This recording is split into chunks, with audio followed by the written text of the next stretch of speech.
Seattle Seahawks 2023 NFL 7-round full mock draft. Let's get straight into this thing. The Seattle Seahawks had an amazing season this season. They went and made the NFL playoffs. Geno Smith played especially well, and no one saw that coming. But their defense was lacking, especially in the pass rush department. You had guys like Trenton who had 9.5 sacks. And you had Tariq Woolen, who was a star player as well in the secondary. But this team needs a lot of defensive help. With the 5th overall pick, I have the Seattle Seahawks selecting Myles Murphy, defensive end from Clemson. Amazing pass rusher, and can also stop the run. Is a freak of nature. Standing at 6'5", 275 pounds, this man can move tackles like it's no tomorrow. And they need guys that can come in right now and make an impact on this defense, and that's what he can do.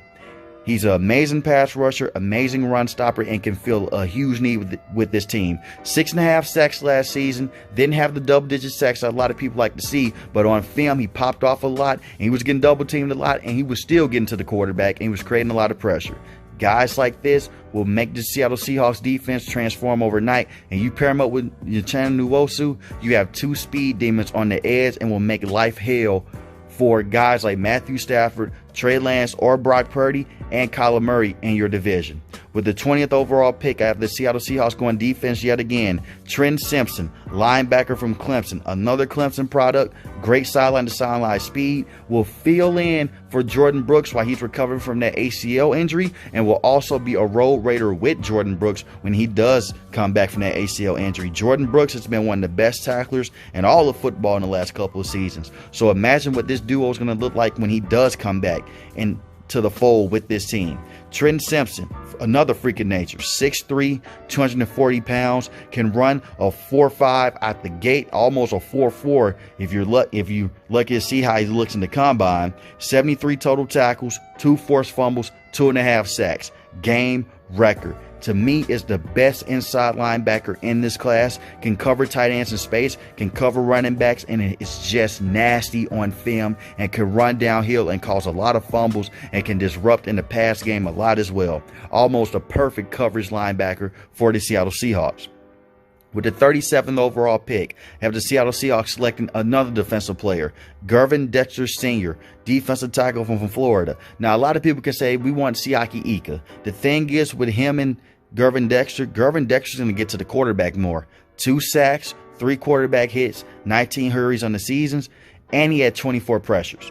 Gervon Dexter can split double teams, and him and Al Woods together is going to be hard to run on both of those guys. Gervon Dexter stands at 6'6", 312 pounds. And what the Seattle Seahawks need to do in this draft, and what I'm doing in this mock draft, is building that front 7, and we're going to go back to those nasty days. You don't give up as many rushing yards, because this team was almost dead last in rush yards allowed and rushing touchdowns. The thing is, with Gervon Dexter Sr., he's going to come in, going to stop that run with Al Woods, and he's going to also be the replacement for Al Woods. Al Woods played very good last season, but he's on the wrong side of 30. You pair up these guys together on the defensive line with Myles Murphy, Nchennu, Darrell Taylor, things will look right with this team, and I guarantee you the Seattle Seahawks defense will be more of a physical presence, and it will be hard to pass on this team because of all the pass rush that these guys will be getting, not just from the middle of the field, but also on the sides as well. With the 52nd overall pick, after the Seattle Seahawks selecting Sandrick Van Pran, center from Georgia. You're getting a very versatile offensive lineman here. He can play left guard, he can play center, he can play right guard. But when I tell you this kid is special at center, 0 sacks allowed, did have 8 quarterback hurries, no QB hits. He is best at center, and he is a tank of a man. He will go downfield in the run game. That is where he is special at. When he can get to the second level, and he can maul on guys like linebackers that are undersized and safeties in open field, and he will help open up that run game even more for Kenneth Walker III, who had a tremendous rookie season with over 1,000 yards rushing, and was set up shop for Geno Smith to be able to hit those targets like DK Metcalf and Tyler Lockett. And speaking of more targets for Geno Smith, with the 83rd overall pick, out of the Seattle Seahawks selecting Zay Flowers, wide receiver from Boston College. Burner. That is what this kid is. Straight up burner. 78 catches, 1,077 yards, 13.8 yards a catch. He can go down the field similar to a Tyler Lockett and open up everything for those guys underneath. It will open up things for Noah Fant. It will open up things for DK Metcalf, even though DK Metcalf can also take the top off the defense. You're picking your poison here. Who do you want to take the top off the defense? Tyler Lockett, Zay Flowers, or DK Metcalf? You have burners. And not only can Zay Flowers just take the top off the defense, he can also make plays in open field. He will take a 5 to 10 yard slant route, and the next thing you know, he can take it to the house for a touchdown, and he can take it for a big game. So you're just picking your poison right here. It will make Geno Smith life easier, and will also make the play action be even more deadlier, and will open up the run game as well for Kenneth Walker III. With the 122nd overall pick at the Seattle Seahawks selecting Avery Young, safety from Rutgers, 6'1", 66 tackles, 3 pass breakups, 1 interception. He is not a deep range safety similar to Quandre Diggs, who is amazing, by the way. He is a guy that will sit behind Jamal Adams and will fill in for Jamal Adams if he does get hurt. He plays closer to the line of scrimmage like Jamal Adams. And the thing is with Avery Young, he can play some sub-package linebacker for you as well. Amazing against tight ends, can cover running backs out the backfield, and can tackle like a madman. Jamal Adams' injuries have hurt this team for the last couple of years, but Avery Young can come in and fill in that need just in case Jamal Adams does go down again.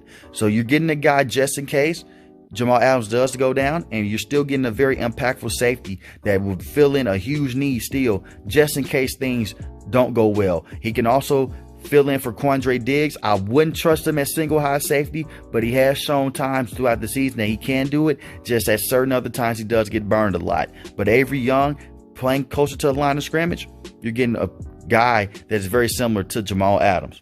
151st overall pick at them selecting Deonte Banks, cornerback from Maryland, 6'2", great in red zone coverage, great in zone coverage, 9 pass breakups, 1 interception. Would be amazing depth behind those corners that you already have in Tariq Woolen and Kobe Bryant, and can also play some nickel and dime for you as well. This guy can come in and be very physical. He does have a hands issue to where he likes to hold on to receivers. It did get fixed the last couple of games in the season in college.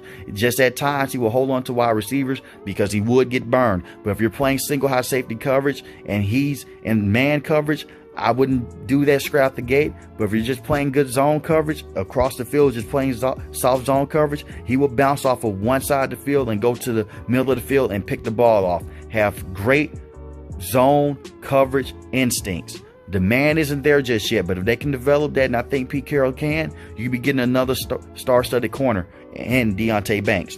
154th overall pick out of them selecting Deuce Vaughn, 5'6" running back out of Kansas State. Now you may be saying, why are they going running back? Kenneth Walker III had an amazing season last season. He's one of the breakout rookies last year. He may win Offensive Rookie of the Year.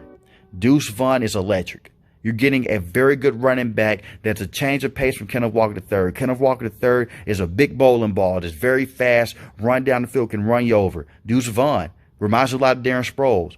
Can be a great punt returner, can be a great kick returner. Very shifty in open field, very elusive, hard to tackle. You can have the 1-2 combo of thunder and lightning with these two. And Deuce Vaughn had 1,400 yards rushing, 8 rushing touchdowns as well. Can catch the ball at the backfield and can give you a lot of problems against those linebackers and safeties if they want to cover him out the backfield, and will open things up with this offense as well, because they already have one of the best offenses in the league. But you're adding another variable to this with Zay Flowers and Deuce Vaughn. It will make Geno Smith's life very easy. And with the last pick with the Seattle Seahawks, the 197th overall pick, I have the Seattle Seahawks selecting Tyler Steen, tackle from Bama, 6'5", 325 pounds. Was decent at Alabama, wasn't anything to write home about, but he'll be excellent depth. Was very good in the run game. He is a guy that you look at and on film and will say, hey, he needs to be a guard, but he is a tackle.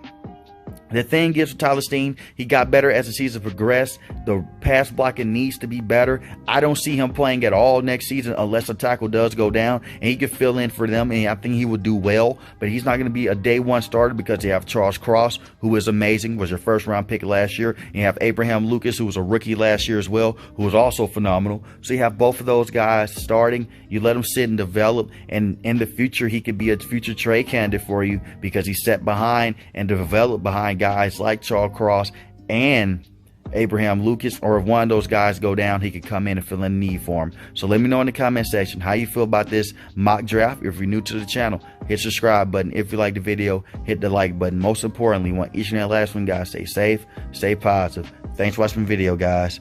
Peace.